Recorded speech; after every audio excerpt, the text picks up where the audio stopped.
Ready start. Speaker महोदय, भारतीय और पाश्चात्य परंपरा में आयु के 60 वर्ष पूरे होने का विशेष महत्व है। संस्थाओं के इतिहास में यह इस बात का प्रमाण होता है कि उनके आगे के विकास के लिए उनकी नींव पर्याप्त सुदृढ़ हो गई है। लेकिन मुझे कुछ कहते हुए थोड़ी झिझक अनुभव हो रही है। मैं जो एक सामान्य व्यक्ति हूँ, वैज्ञानिकों को उनके विशेषज्ञता वाले क्षेत्रों के मामले में कैसे परामर्श दे सकती हूँ। लेकिन अब यह अधिकाधिक स्पष्ट होता जा रहा है कि विचार और कार्य की विभिन्न शाखाओं के बीच संबंधों को समझने के लिए विशेषज्ञता का दायरा जितना छोटा हो, उसके प्रति सामान्य दृष्टिकोण अपनाने का महत्व उतना ही बढ़ता जाता है। विज्ञान न केवल इस अर्थ में विश्वव्यापी है, उस पर पूरे विश्व का दावा होता है, बल्कि इसलिए भी कि वह जीवन के हरेक पक्ष की खोजबीन में प्रवृत्त होता है। आज कोई भी वैज्ञानिक आर्थिक या सामाजिक शक्तियों की अनदेखी नहीं कर सकता और कोई भी राजनीतिज्ञ या अर्थशास्त्री विज्ञान और प्रौद्योगिकी तथा उनके अभिप्रायों की उपेक्षा नहीं कर सकता। विगत शताब्दी के आरंभिक वर्षों की अपेक्षा जबकि इस संस्था का जन्म हुआ था, हमारे देश में विज्ञान का स्वरूप बहुत बदल गया है। इस परिवर्तन को लाने का श्रेय कुछ सीमा तक भारतीय विज्ञान कांग्रेस के प्रमुख सदस्यों के प्रयास को है। लेकिन अपनी स्वाधीनता के 55 वर्ष पूरे करते हुए हमें यह भी स्मरण रखना होगा कि इस परिवर्तन का अधिकांश इसलिए संभव हुआ कि स्वाधीन भारत की सरकार ने विज्ञान और प्रौद्योगिकी पर बहुत भरोसा किया। हमने विशाल वैज्ञानिक और तकनीकी परिसंपत्तियों का निर्माण किया है। जहाँ तक वैज्ञानिकों की संख्या और उन्हें तथा तकनीशियनों को प्रशिक्षण देने के लिए सुविधाओं के विस्तार का प्रश्न है, हमारा स्थान विश्व में तीसरा है। हमारे कृषकों ने नए किस्म के बीजों, उर्वरकों और कीटनाशकों का प्रयोग लाखों हेक्टेयर में करना शुरू कर दिया है। हजारों लाखों ग्रामवासी और शहरी निवासी पावर पंप और ट्रांजिस्टर खरीदते हैं।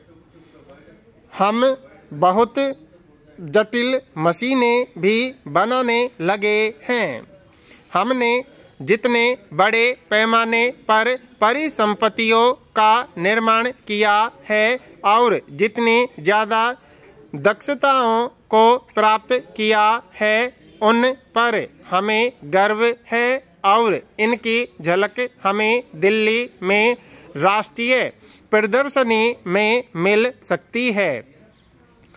हम विश्वास कर सकते हैं कि हम निकट भविष्य में ही गरीबी को हटा सकेंगे।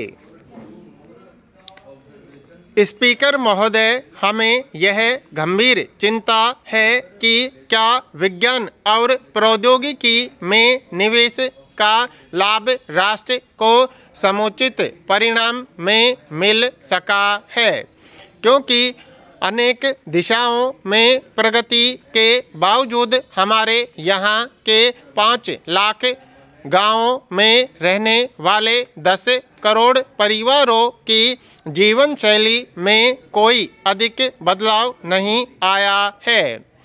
हमें अभी भी शताब्दियों से चली आ रही गरीबी और पिछड़ेपन की समस्याओं से जूझना पड़ रहा है और साथ ही विकासजन्य विषय भी पैदा हो रहे हैं। इसलिए हमारे सामने प्रश्न यह है कि हम विज्ञान के संदर्भ में अपनी प्राथमिकताओं और कार्यक्रमों को कैसे व्यवस्थित करें, जिससे राष्ट्रीय उद्देश्य की प्राप्ति तेजी से हो सके। विज्ञान विकास की कुंजी है, उसे किसी भी रूप में गरीबी के बने रहने की स्थिति पैदा नहीं करनी चाहिए।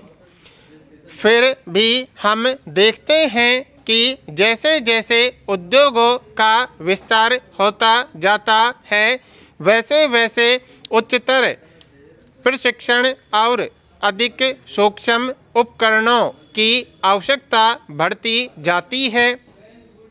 इस प्रकार पहले की अनेक दक्षताएं अनुपयोगी बन जाती हैं और अधिक संख्या में कारीगर आत्मविश्वास खोते जाते हैं तथा उन्हें भी काम की तलाश में भटकने वालों की कतार में शामिल होने के लिए मजबूर होना पड़ता है।